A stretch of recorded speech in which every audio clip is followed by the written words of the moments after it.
Want to convey the cool confidence and stylish suavity of Don Draper without looking like you're attending a Mad Men-themed party? The secret lies in the concept of thematic dressing.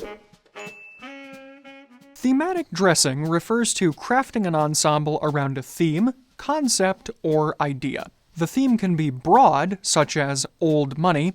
It can add an extra layer, like old money heir apparent, or be more precise, like our example of Don Draper. This theme will be expressed in your choice of garments, materials, colors, accessories, and styling details. Thematic dressing, however, is not the same thing as cosplay, or creating a costume meant to directly mimic a real person or a fictional character, although people or characters can be the inspiration for your theme. As an aside here, we're not saying there's anything wrong with cosplay.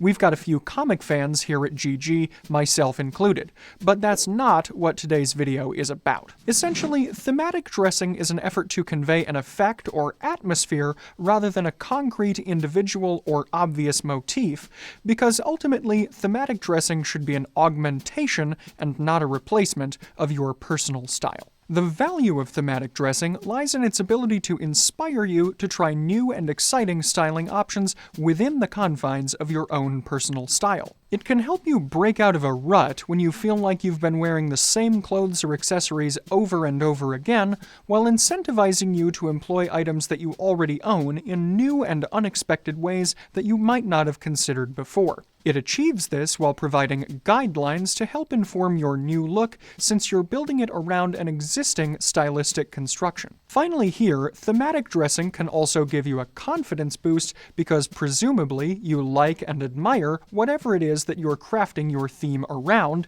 and the opportunity to reflect or inhabit that theme will empower you with everything that you actually enjoy about it on a conceptual level. Now, we understand that this all sounds a bit abstract. Let's make everything more clear by first discussing how you can go about dressing thematically before you watch me develop, from start to finish, a thematic ensemble. Not surprisingly, dressing thematically will first require a theme. This theme can be almost anything you want, from something broad like the aesthetics of the Kingsman series or The Great Gatsby, to something more precise like the Duke of Windsor or the Batman the Animated Series iteration of Bruce Wayne. This is a favorite character of mine, though his standard outfit probably wouldn't be the first look I'd choose to emulate. A black tie with yellow and brown tones? Holy color clash! For us at GG, our dressing themes will usually relate in some way back to classic style, but you can go further afield in keeping with your own sartorial preferences, whatever they may be. To be useful, however, your theme should be sufficiently broad to be adaptable. For instance, you wouldn't necessarily want to select Roger Moore in morning wear as your theme because it is so exact that it is only applicable in certain situations. Conversely, Roger Moore as James Bond could be a great theme, as his tenure as the character produced many excellent ensembles, including those appropriate for attending Royal Ascot. That being said, the theme must also be sufficiently precise to be helpful. Jeremy Irons' characters wouldn't be a very cohesive theme, as he's portrayed so many characters in his long and storied career, including a cartoon lion. Jeremy Irons as Charles Ryder in Brideshead Revisited, however, provides a coherent and limited framework from which you can extract exact inspiration. Finally, your chosen theme should be sufficiently vague so as not to be immediately identifiable. Humphrey Bogart film noir is an excellent theme option unless you opt specifically for a Borsalino fedora, tan trench coat, slacks, white shirt, and red tie with medallion detailing, because then you're not dressing thematically, you're dressing specifically as Rick Blaine in Casablanca. If the theme is immediately recognizable, it means that you're relying too much on external style cues and not allowing yourself sufficient expression for your personal style. Remember, the theme provides inspiration, not a checklist of items to wear. Next, select the sartorial elements you'll be wearing, letting the theme inform your choices. Again, you don't want to think of this as trying to find one-for-one matches between items in your closet and items associated with your theme. Instead, try to draw from the conceptual elements of the theme and apply them to your own life. For instance, if you're going with the theme of secret agent, you're obviously not going to wear an actual grappling hook watch, but you might wear a sports watch to convey that sense of ready for anything. After assembling your thematic elements, try them on and start building ensembles. If you aren't happy with the results, just keep mixing and matching. Remember, part of the goal here is to try new and unexpected things. Be mindful also of ensembles that veer too far into the costumey, not classic range, which Raphael will teach you how to avoid in this video. Having outlined these abstract steps, let's turn to a more concrete example as I walk you through how I would employ thematic dressing based on the character of Don Draper from the television series Mad Men. I settled on Don Draper as my theme because I wanted to tap into the confidence his character exudes, take advantage of the popularity that mid-century modern aesthetics enjoy today, and because that sleek, jet-set look is congruous with styles and cuts that I already enjoy and that flatter my physique. First, I'll try to identify what makes the Don Draper look iconic and what I want to draw from it. Again, I'm interested in inspiration, not replication. What do we see here?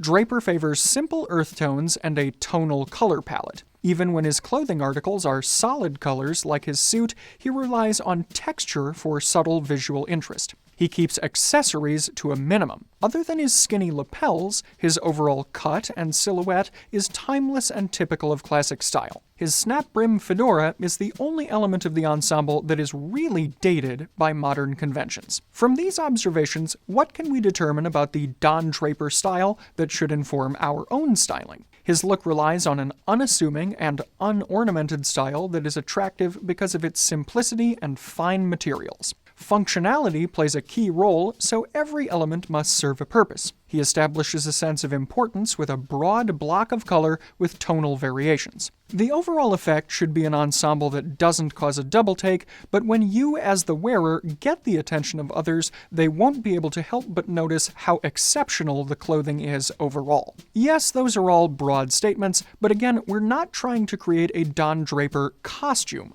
We're trying to exude his aura as part of our own style. So let's start assembling an outfit, starting with the suit. I own a brown suit that has many vintage elements, some of which resemble the suit Draper is wearing in our inspiration image. However, its style cues are more 1980s than 1960s, and overall I don't think it will achieve the effect that we're going for as part of thematic dressing. My brown suit is a bit more bold, partially because of its obvious vintage appeal, and Don Draper's look is fundamentally unobtrusive. Accordingly, let's consider instead my charcoal gray suit. Its grounded color is more typical of what Draper wears, and its slim, not skinny silhouette is very similar to our inspiration image, as a cut was typical of the late 50s and early 60s. Most importantly, its cut works well for my body type, ensuring that I'll feel just as confident as Draper while wearing it. Next, let's consider a shirt. When I think Don Draper, I think business attire, and really only a white or light blue shirt will do. For simplicity's sake, let's opt for white, with French cuffs, a Draper staple. In them, I'm wearing some simple vintage links in silver tones appropriate for the era. These also harmonize with my watch, a vintage Benris Series 3081. This was provided from our friends at Del Rey Watch, though they're not a sponsor of today's video. This watch is similar to some of the dress watches Draper wore throughout the series, but understated enough to not call undue attention to itself. A simple white linen pocket square in a TV or presidential fold feels appropriate in a business setting and will allow us to be a bit more colorful with our other accessories while retaining an understated appearance.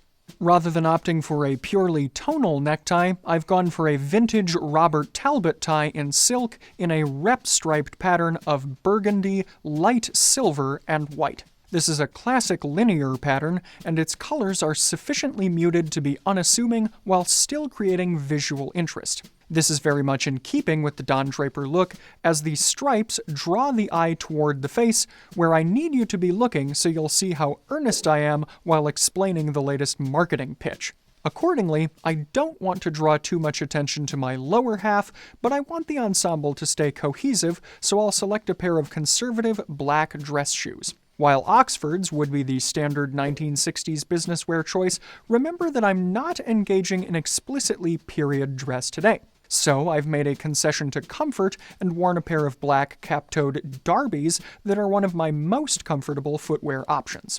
Don Draper typically wears a belt instead of suspenders, so I've done the same today. This one is also in black leather with a silver-toned buckle.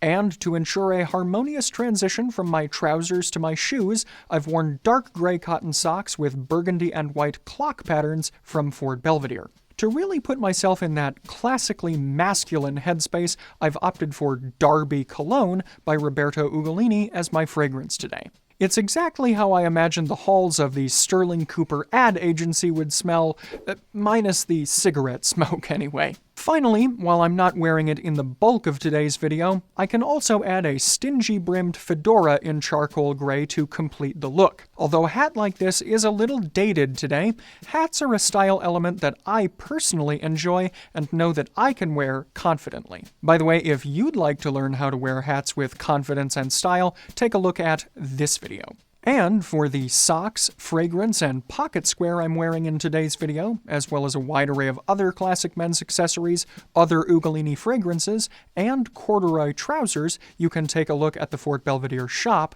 here.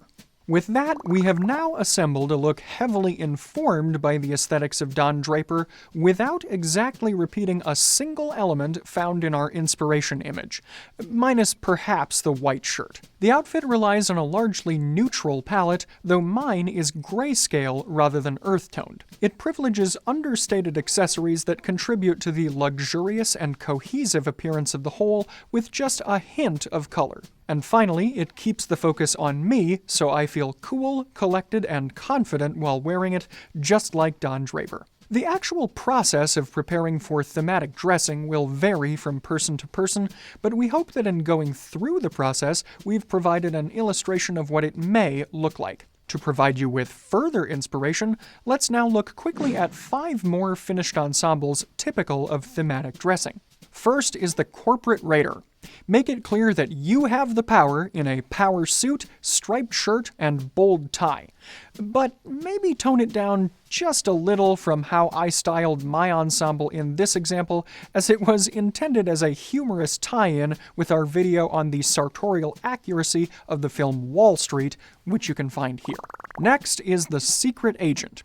For this theme, we suggest an understated ensemble that speaks to quality and careful curation while avoiding drawing too much attention and an overall emphasis on free movement and comfort. You'll be in complete control of any situation, and it will show. Next, the country squire. You'll be lord of the manor when you employ this dapper theme, combining tweed elements with plush fabrics for visual interest and leather elements for durability. Now we'll narrow down with a more specific theme, the Fellini Protagonist, inspired by La Vita Bella of mid-century Italy, consisting of bright whites and pastels grounded by an elegant reddish-brown sport coat. This ensemble leaves me feeling as cool as Marcello Mastroianni, and perhaps just as eager to go wading into the Trevi fountain. That's the power of thematic dressing. Finally here, we've got board meeting at the ski resort. This would seem to be the most specific theme on the list, but only because we got especially creative with the name.